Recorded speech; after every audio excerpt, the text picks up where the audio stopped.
thank you for joining us. Those who have logged in ahead of time, thank you. Hey, Simon, good to have you back. Okay, good. Production here. Sure, yeah, please go ahead. All right, so here we go. And it's westering home with a song in the air, light in the eye, and it's goodbye to care. Laughter and love and a welcome there. I love my heart, my own one. Where are the folks like the folks of the West? The boys from the south side of Islay are the best. There I will hie me and there I will rest, at home with my own folk on Islay. Good afternoon. I'm Simon Brooking. I'm the Beam Suntory Scotch Ambassador. And I'll be your moderator for, along with Tamer there, for this afternoon's meeting with the Islay boys. I want to thank the boys from Islay who have joined us here. We've got a few of the lads from Islay who are working at a number of distilleries around Scotland. Actually, one of them does actually have to leave early during this conversation because he has to go to work tonight. That would be up in the Highlands of Scotland. That would be Alan. But I would like to. I'll call out each of the boys to introduce themselves and tell us all a little bit about yourself. I also do want to mention the Islay Resilience Fund. It is a fund to help support the folks on Islay during the time of this coronavirus. It's on a GoFundMe. So if you GoFundMe Islay Resilience Fund, it'll give you all the information, and it's definitely for a worthy cause. So we're going to start off with the Laphroaig Distillery, and Nicholas Bowman, would you please introduce yourself and tell us a wee bit about your background and the distilleries you've worked at and your current position? Good evening. As I said, I've been in the whisky industry now for about 10 years. I started off at Bunnahabhain, then I moved on to Bowmore Distillery, then I went to Ardbeg Distillery, and I have been at Laphroaig now for just short of 5 years. Started off in the malt barns and now currently working in the production side in Mashman and Stillman, and really enjoying it. Great, thanks very much, Nicholas. We're going to move on to the mainland now with the Glen Garioch Distillery and Michael Barford. Michael, a few words about yourself. Thanks, Simon. Basically, at the age of 19, back in 2001, work out my age there, I got offered my first job by Jim McEwen and Duncan McGilvray. Duncan McGilvray has sadly passed away, so I'll have a wee drink to Duncan if anyone wants to join me in that. They gave me a job there, so I was working in the warehouse for 2 years, alongside some good characters.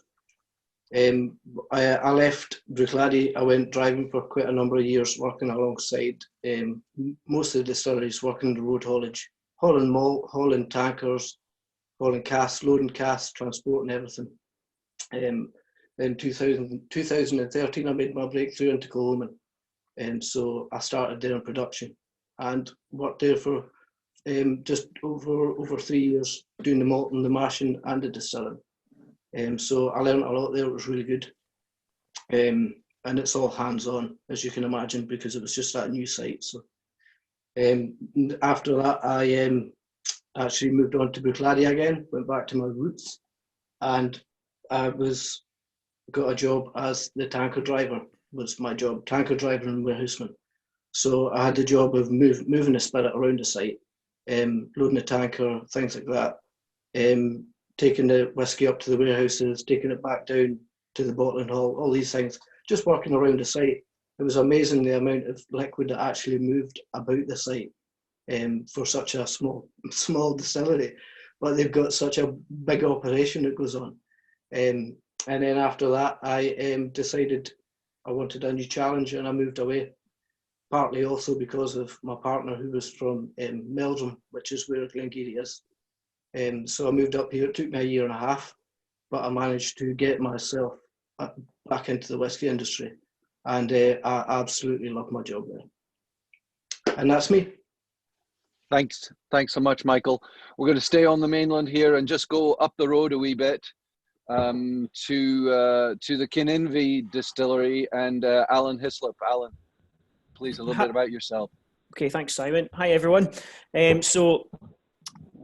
Basically, I've only been in the industry for the last two and a half years. That's when I started. But my father, he's 40 years at Laphroaig, and this is he's in his last 6 months now. But before I entered the industry, I was in the Royal Air Force for 15 years as an aircraft technician. And then when I left there, I went offshore for a couple of years, and then I managed to get the opportunity to come into the industry at Kinninvie, which is probably the best job I've ever had, if I'm honest. And I've been around the world a bit, but here it's really good. So if anybody doesn't know where Kinninvie is, it's in Dufftown, and it is on the same site as Glenfiddich and Balvenie distilleries. For those of you who didn't hear before, Kininvie actually doesn't have a mash house. It gets all its wash from Balvenie mash house. But yeah, other than that, it's probably the best job I've ever had, and I really enjoy it. So thank you, thanks so much, Alan. So we're going to talk about production this afternoon. We'll take questions, and water. Certainly, the key elements for single malt whiskey is water, barley, yeast, and of course a wee touch of magic. But water is always a big challenge, I think, at all of the distilleries, and I think all of the distilleries have their own stories. Certainly Glen Garioch does, and Laphroaig does as well. And a question for you, Alan, just in regards to water for Kininvie, as it's such a precious is such a precious resource. How is it possible that Kininvie can share their water with Balvenie and Glenfiddich? Well, all our water is borehole water, so we're constantly surveying. So next to Kininvie and Balvenie and Glenfiddich, there's quite a few hills, so we're constantly surveying the land and finding new ways to get water out of the hills, and that's where the supply comes from. And to be honest with you, there's never, as far as I'm aware, there's never really been an issue with it at all. There's a plentiful supply, and we managed to keep going so much, in fact, that Glenfiddich's just had the massive expansion built. And Michael, do you want to speak on water for Glen Garioch? Your mute is on, Michael. Sorry about that. So basically, the water for Glen Garioch was very scarce at one point. I think they were really struggling. I'm not quite sure about when that would have been, but basically they came across a spring, which is called, which is on a farm called the Countins Farm. So ever since that discovery was made, everything's been fine from there. So it took me a bit of time everything was labelled as Countins at the distillery. So when I first started there, everybody was talking about Countins this, and I was thinking, this isn't a word I've come across before in distilling. So it was a bit confusing. So until I made the connection between the water source and the name of where it came from, it all suddenly clicked into place. So that's basically the story behind our water source. And Nicholas, for us, for Laphroaig, just in terms of water, I mean, I know that historically a lot of distilleries have what's called silent season during, and so we shut down for silent season, correct? And because of how's the water availability been for Laphroaig in the last few years? The past couple of years, as you would know, it's just also depends on the weather. Last summer we ran out kind of just before the silent season. Obviously we had that really dry warm summer, so we can struggle quite a bit through the summer months. So we've got the cooling tower, as you know, so we have to kind of keep an eye on the temperature of the water, and if it's too hot, you can put the cooling towers on to try and cool it back down. But no, sometimes it can be a struggle with the water, just depending on the weather. So temperature is as important as availability for the water. Yeah, that's true. As you say, it's just depending on what temperature the water comes into the distillery at. Sometimes it's too warm to kind of use for cooling down. So we've obviously got to drop the temperature down quite a bit sometimes before we can put it into the still house. And this is a question for all of the boys there in terms of the water on Islay. All the water being used is local sourced water, correct? Yeah, it all comes from barns and dams. No water's taken in, if that's maybe what you're saying. Right. Yeah, it's deionized when it comes to bottling. That's all. Well, unless you're at Bruichladdich, it's all off island. When it comes to bottling, as far as reducing goes, it will be put through softeners and everything. It will all be, right. So ours goes through carbon filter as well when it comes in. So we've got the water. Now we need the grain. We need to start the germination process. What sort of barley, in terms of strain, are you using, and what's the challenge for growing grains on Islay? Well, obviously the weather is the biggest challenge, I would say, for if you want to grow your own barley. You've also, obviously, it's a very wet climate, so you're going to grow a barley that maybe isn't going to yield as well as it would be grown in a hotter country. So it's a lot harsher in the west coast, the weather. So the barley's not going to grow as well, is it? No, and also you have the added problem. Geese like to come and feed on fields of barley. So I mean, I've seen fields of barley being stripped by geese before, and obviously you've got a very unhappy farmer at the other end of that. And that's a good call out, because it is a migratory path for a lot of birds. So you do get a lot of flocks on the island during migration season. Yeah. I think with growing your own barley as well, it's just not knowing what you, like, as you say, what the weather's going to be like within the year. So you could obviously hope to have a set amount of tonnage, and obviously with bad weather throughout the year, you might not be guaranteed to get that at the end of it. So I think it's kind of it's just the consistency as well of not knowing what you could be getting in your crop. It'll be getting the right variety as well, like the right strain of barley to actually work in Islay. Yeah, Concerto's probably I think that's the preferred kind of choice for growing on the west coast. Got a couple of questions here. I was going to point that out. Okay, so Simon, you're following the chat? Yes, I am. Okay, good. Makers Dave had a comment about global warming, and has global warming affected the amount of water that is available to the distilleries? I wouldn't say so much in Islay, because I know a lot of the distilleries have got quite big water sources, as you say, like whether it's lochs in the hill, but it just depends on what source they've got. Because as you say, I know the Kilbride Dam's not the biggest; it can maybe be a wee bit bigger, but a lot of the distilleries don't tend to run out of water locally that I know of. More so the older distilleries have got more of a consistent source of water. I know for our site, anyway, if it's been a really hot summer, they might struggle the following year, because it needs a lot of rain to fall onto the hill, and then the hills to just absorb it. We don't take anything from any lochs or anything like that.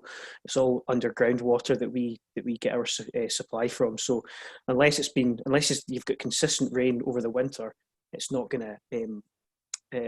gonna have enough, or you're gonna struggle a wee bit in the summer to get everything through.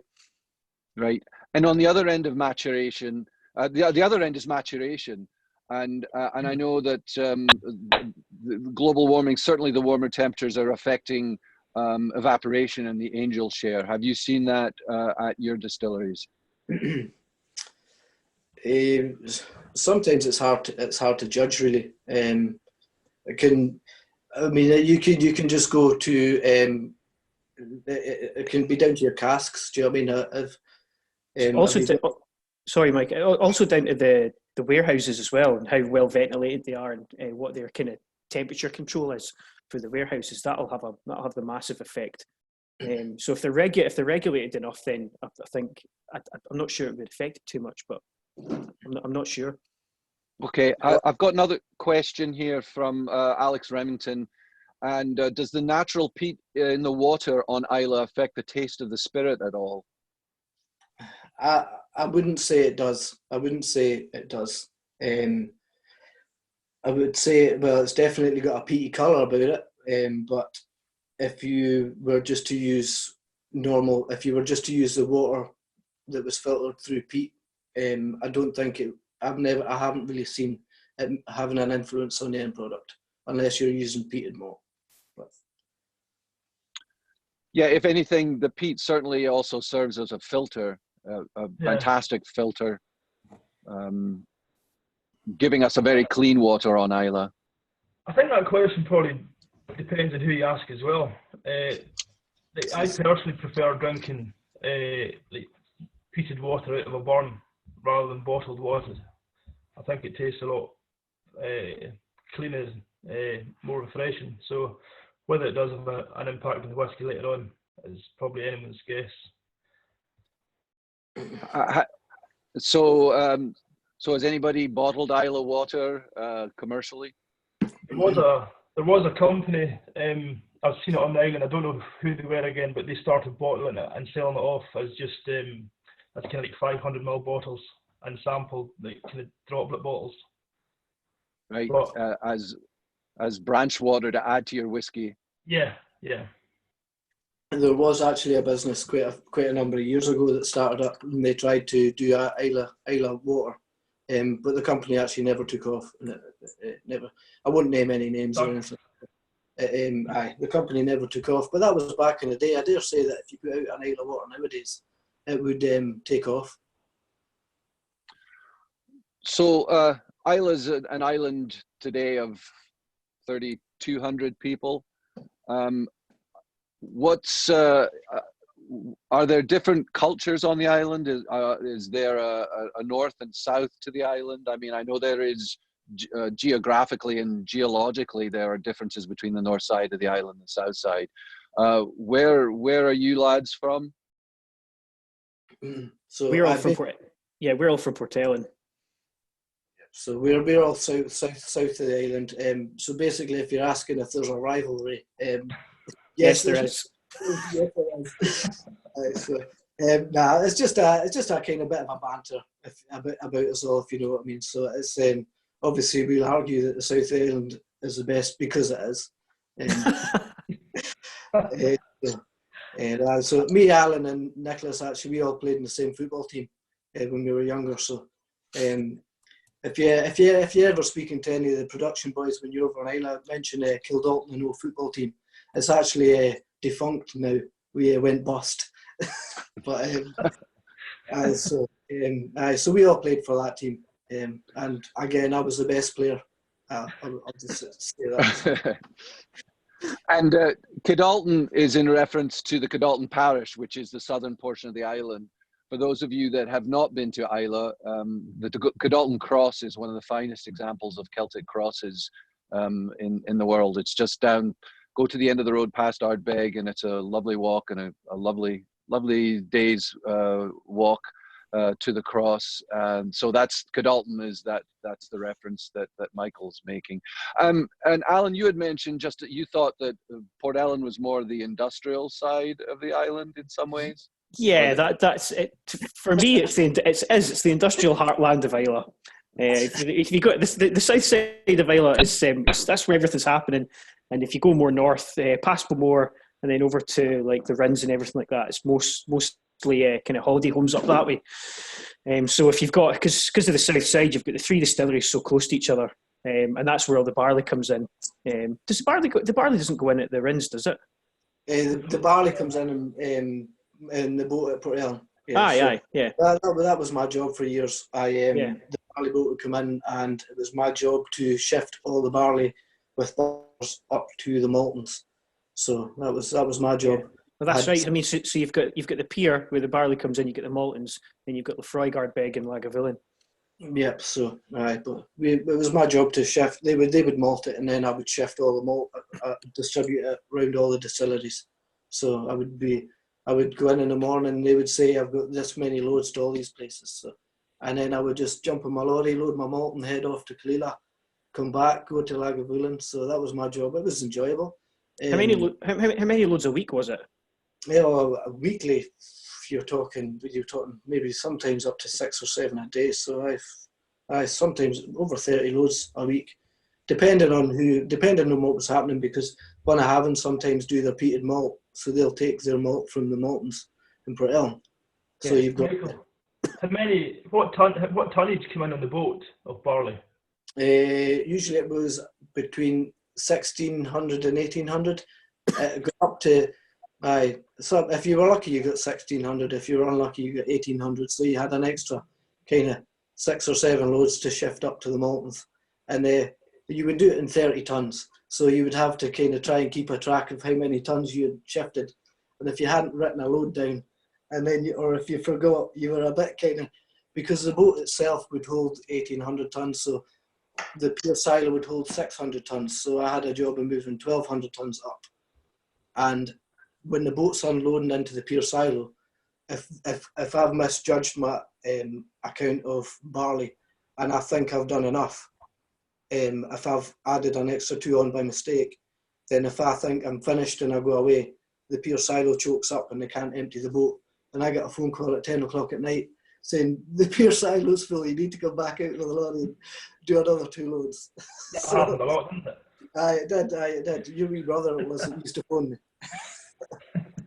In terms of Islay and what's happening with the whiskey, the level of work is insane, and like I say, it's the depth of everybody that's doing everything.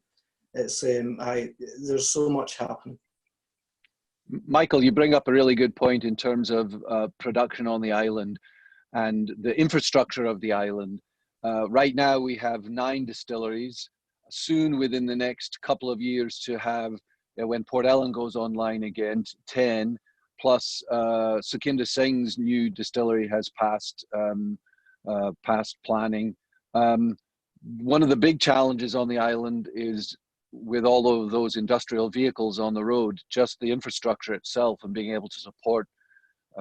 At one time, Islay in the 19th century had over a dozen distilleries. I think there were 14, 15 distilleries, but it was not as large a production as we find today.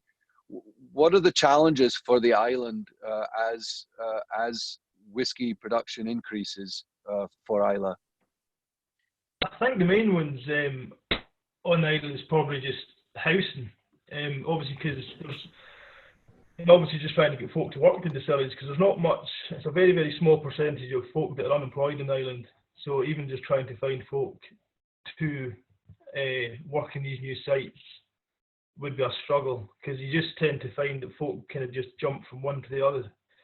So obviously just trying to replace folk on that part would be a struggle. And also just the roads, the road surfaces are just very, very poor just now. So with another few more distilleries, I think they're just going to get worse. So until they can maybe put some money, the government can put money back into the infrastructure of the island, I think it's just going to slightly deteriorate, kind of, for the road side of it. Anyway. Aye, the roads are horrendous, eh? Yeah. And the other thing is ferry traffic as well. Obviously, it's hard to get onto the island. If anybody that's been to Ireland, even myself, I travel back and forward quite a lot.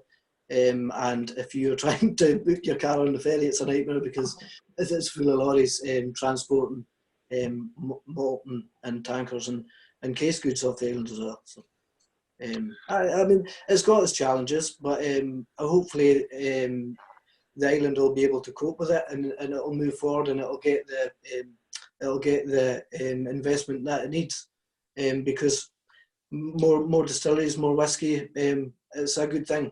So it's healthy competition for everyone. So it's definitely a good thing, but I think one of the ways you could look at it is just have a ferry just for like heavy good vehicles, like freight vehicles, and just so you can free up one of the ferries for kind of just cars and smaller traffic. But I definitely do think it definitely will be a good thing for the island to see a few more of these distilleries popping up. But it's just trying to get money back into the place just for the roads alone would be a big kind of step, because as you say, they're just in very, very bad condition just now with the thing that we have. So I've got a question here. From Adrian? Is there a difference in angel share through storage methods of casks, be this dunnage storage or warehouse racking or even palletizing? Yeah, well, obviously I worked at Bruichladdich.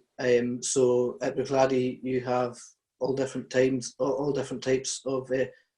Obviously, in my warehousing experience, I've done it all. So, one of my jobs at Bruichladdich, I had to go into a palletized warehouse and look out a load, which is a bit of a nightmare because they're stacked very high. It's quite daunting when you're going in with a forklift to take down all these casks from up high, and you're struggling to see everything. But I mean, it's all done safely. It's all done well. You've got everything to follow, all your safety things. So once you get the cask down and you actually go to dump them in the trough, you find that because the cask bungs are halfway down the barrel, you also have to drill a hole in the top to fill it and knock it, but you've still got the bung halfway down. So when it's stored up like that, if the bung's not sealed, it's just going to leak out. And I mean, when you put it in there, when you put it into storage, you think it's sealed. And then when you take it out, you find out most of them are half full.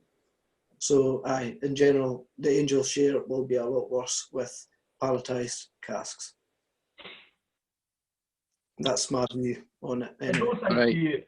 I don't think you could beat the kind of old style dunnage warehouses for the maturation, because it's kind of it's the way they done it kind of back in the kind of original days. But and I don't see why you change something that's it's not broken kind of thing. So I think the palletizing warehousing was just set up for us to create more kind of more barrels into a kind of smaller space. It's an easy way to store it and get more into a kind of smaller space. But I think the dunnage warehousing is definitely the best way for maturation, I would say. Okay, I've got a very technical question now. What's your favorite pub on Islay? Of course, the Ardbeg. I think we'll all say the Ardbeg. I'll say the Ardbeg. Definitely the Ardbeg. That's where we all started drinking, wasn't it? Back when I was 17. Remember we John the Bullet Dodger? I be John. Is he still there? No, he's moved to Arizona. If anybody's been to Islay, I'm pretty sure they've been in the Ardbeg before. They've actually got a very good whiskey selection in there. They do, yeah. So, I'd say the Ardbeg. They've all got their kind of good points. As you say, the Islay Hotel and what was the White Hart have all just been recently done up and renovated. So they're they're all getting into the whiskey now as well. Like back in the day, you would struggle to get a kind of good selection of whiskies in there. But as you say, the three in the village now are all well kind of stocked with the whiskey.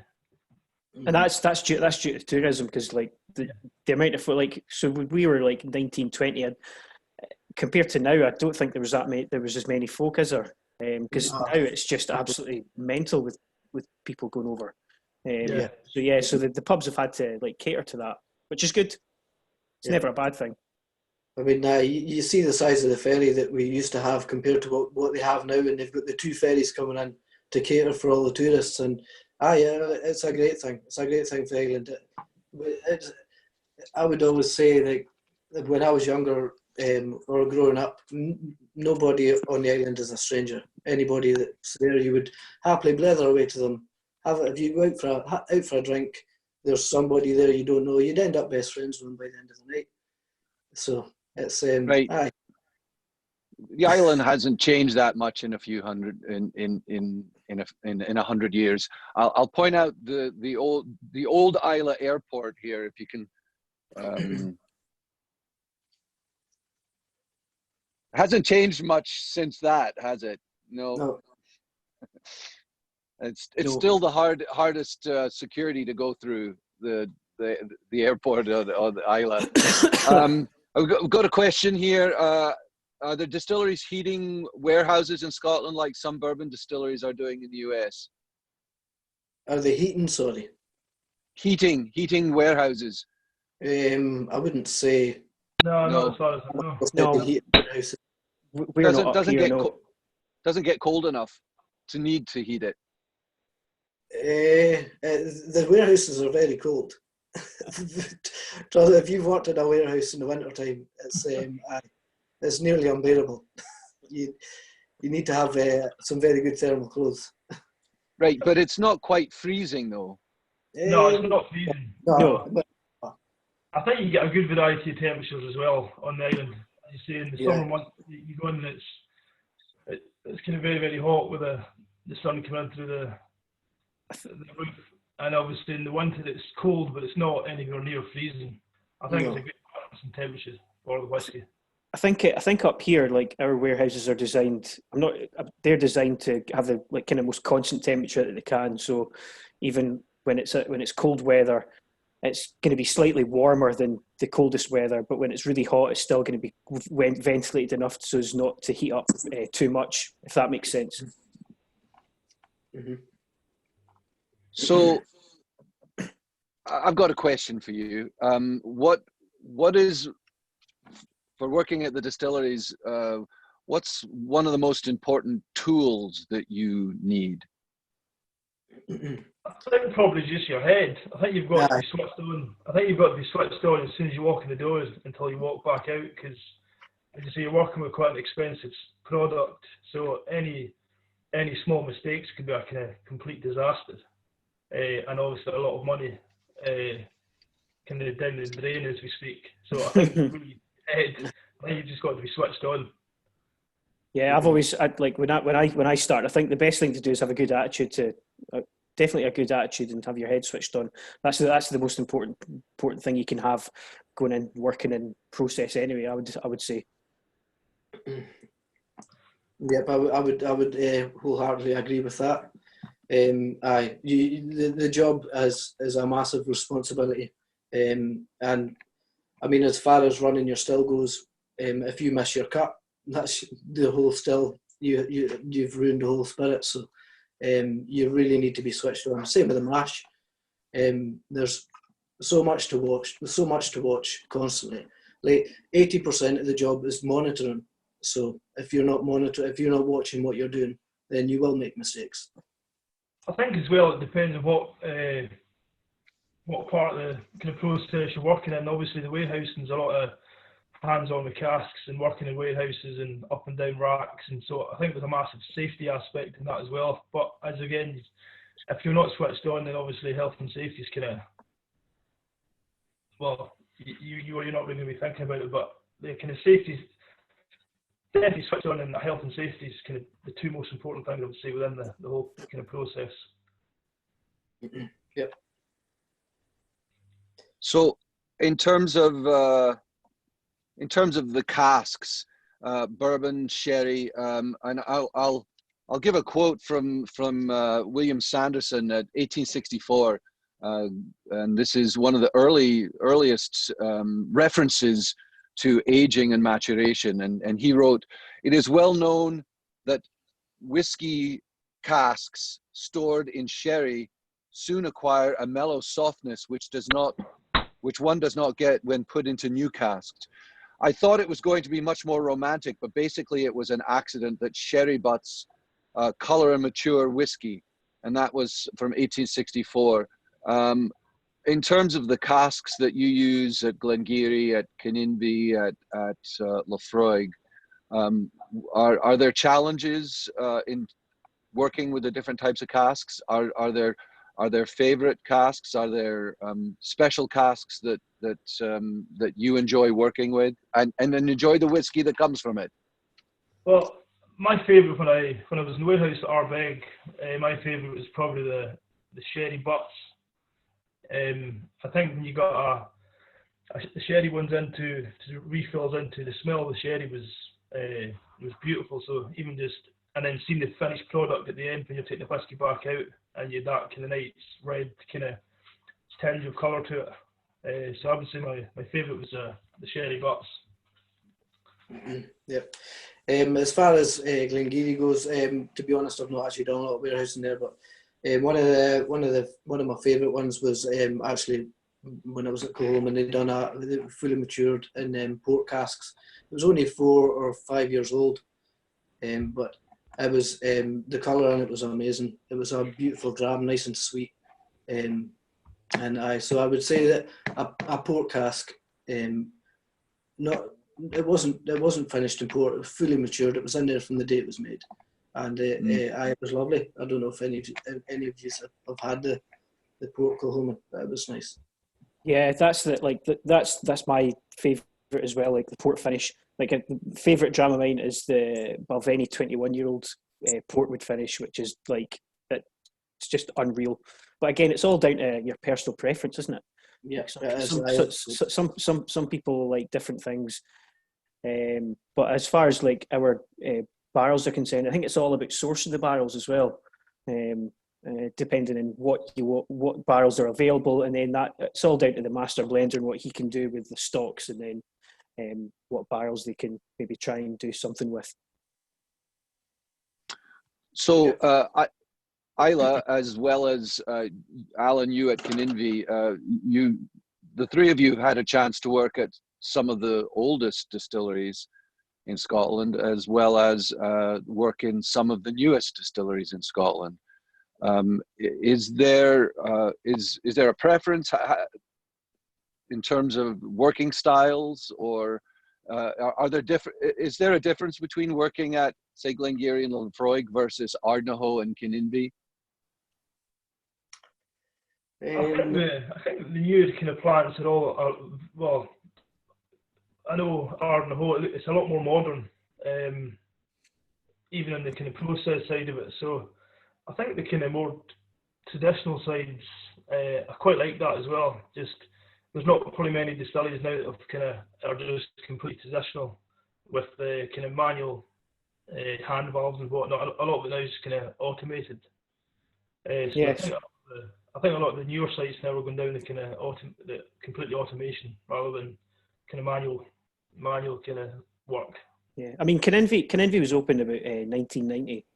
That's when they opened, and it's quite funny because you've got Kininvie, which was the newest distillery at the time, had been for like quite a while. So you've got Kininvie's basically like a tin shed with 9 stills in it, and then you had this new distillery, basically connected by a pipe to Balvenie, which is such an old building.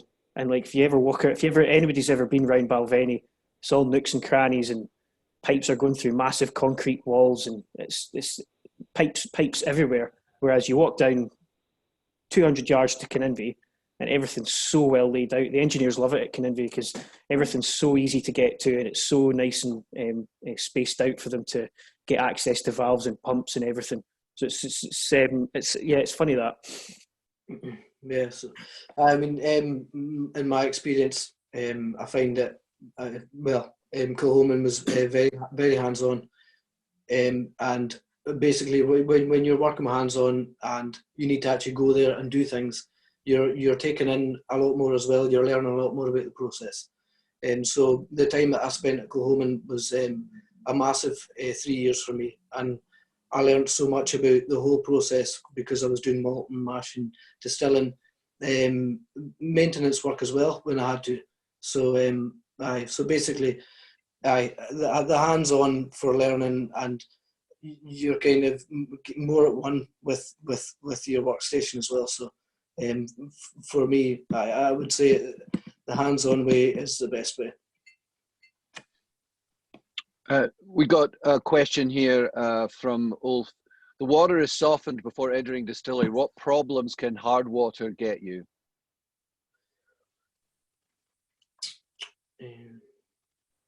So anyone, Al? So I think hard water just gives you more build-up of.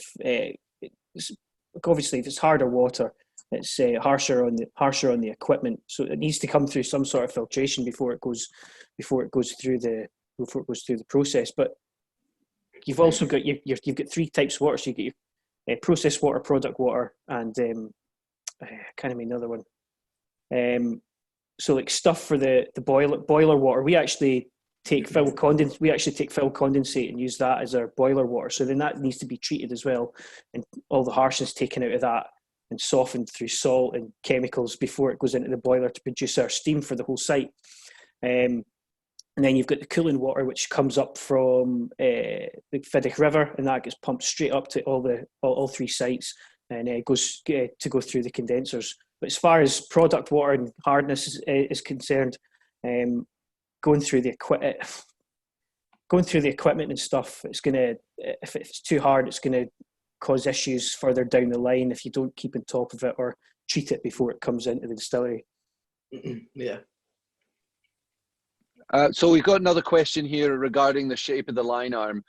How does the shape of the line arm affect the taste of the spirit? And do you have a personal preference? And I know certainly the line arms at Laphroaig are unique, and at the Glen Garioch, for the wash still, the line arm is one of the longest in the industry. Yeah, so what's your take on the line arms? So basically, well, the line arm, if you're talking about the shape or the angle, obviously if the angle is pointed up the way, you're going to get a lighter spirit because the heavier spirits need to climb. But if it's pointed down the way, then you're basically going to get a slightly heavier spirit. I mean, I prefer the lighter spirit, so I would kind of like a kind of not so angled down, in my opinion. But every whiskey's different. They've all got their tastes, and basically, yeah, they are what they are, and they make the taste of their whiskey for that reason. So basically, I prefer the line arm to be slightly up the way or not so far down. But you are? There's some weird and wonderful shapes out there, I'm sure, isn't there? Yeah. What's the one at Ardbeg? Is the one at Ardbeg not quite? Is a bit different, Nick? What I can remember now, I'm sure it's slightly facing down, but they've got a funny shape, I think, at the end of it. Yeah, that rings a bell. The Ardbeg one's got a funny shape. I think they've got a purifier in theirs as well. That's right, yeah. I can't really remember now, that's gone 5 years, but I don't know, I think, as you say, they've got, obviously they're getting the expansion up there now, and I'm sure their stills are exactly the same shape, but as Michael said, obviously, Laphroaig, obviously their line arm is obviously unique, with the shape of it, with giving you a kind of light-bodied spirit, and obviously it's getting a lot of their taste from the peatiness and the malt. So it was quite interesting because a lot of folk find Laphroaig as a kind of very strong whiskey, but it is actually a very, very light spirit. So it just shows you what the peat can do to it. So a lot of people come to Islay to get away. When you boys are on Islay and you need to get away, how do you get away? I basically just take for the hills. I've got quite a few dogs, so I go walk in the kind of hills and mountains on the island. I book a flight to the sun, basically. You wouldn't think it with my hair, but I actually tan pretty well. Yeah, for me, it's just I actually go to Islay for a holiday now, so that's where I go to get away. Is on Islay. And if I'm on Islay, I'm usually in the beach or going a walk up round to the lighthouse or something. There's a lot of really good walks on Islay. There's a lot of places to go. If you want to get away, you don't need to leave the island. There's actually an old World War II plane wreck up on a hill. You know, I wanted to find it. I went to find that one day. I found it. Took me a while, right enough, but so there's a lot to do over there. There's also two bothies on the south side of the island. If you head up, as you said earlier, towards the Clodalton Cross, you'll get a good kind of 8-9 mile walk. One of the bothies is called Laphroaig, so it's just a wee kind of house just right down on the shore side. So a lot of folk go camping. They walk during the day, and there's also one further around into the sound called Claddach. So there's kind of two bothies and that. So yeah. If you want to really get away and not see a soul, there's a lot of places you can go. You can go to the bothies and stay there for the weekend, have a fire and a bottle of whiskey. And what's the best beach on Islay? Ooh, that's a tough question. That's a Macker Bay, I would have thought. Sanib or Macker Bay, I would say. That's up the other end of the island. But one thing I'll say about those beaches is don't go swimming, whatever you do, if you are there. I quite like Kilchoman. Kilchoman on just round from Portel or the Singing Sands. It's probably two of the nicest beaches in Ireland. But as you say, Sanib and Macker Bay in the north is very, very nice as well. Mm-hmm. And of course, there's fishing as well. What do you enjoy catching? But there's sea fishing. You can fish for all sorts, mackerel, different. Well, I don't do much fishing myself, but there's lots of a lot of folk still fish for crabs and lobsters.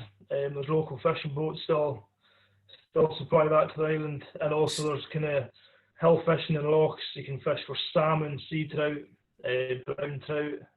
So there's all sorts of fishing on the island. See, when we were growing up, Nick, you can ask Barry about this. Like we had a creel down in the Frederick Crescent Bay to try and catch some crabs or something like that. So went to pick it up, and then we literally couldn't get this thing over. Wait, lost Alan there for a sec. Are you still with us, Alan? It looks like it froze there. Speaking about is he still there? Speaking about creels, I used to have my own wee fishing boat and stuff, so we used to put creels out when we were younger. We basically, me and a lot of our pals used to have creels and stuff just off the rocks and things, pulling lobsters and young entrepreneurs catching lobsters and selling them to people. So yeah, it was good. It was good. We've all dabbled in the fishing. We've got, you mentioned migratory geese on the barley field. Does anyone try to take them on the wing? There's a lot of, there's kind of organisations in Ireland that kind of control the geese, but every year we're just getting more and more geese, even staying back. Like, they're not really flying off now, they're just kind of staying back right through the whole year, so it's getting a big problem for the farmers. But it's just trying to control the numbers. Certain farms get to kind of, they obviously work on the numbers that each farm has, and they have to obviously shoot them to try and keep the numbers down, or we would just be overrun with them. I just wanted to point out, we may have lost Alan because he did have to go to his job. He's on the night shift at Kininvie. We want to, if you can still hear us, but if not, we will send a thank you out to him for joining us here this afternoon. We have people on the line from Washington, D.C., from Silver Spring, Maryland, from Norway, from New York City, Chicago, Islay, Emma Fisher on Islay. That's actually my niece. Alexandria, Virginia. And the question from Adrian was work on the island as well, Emma.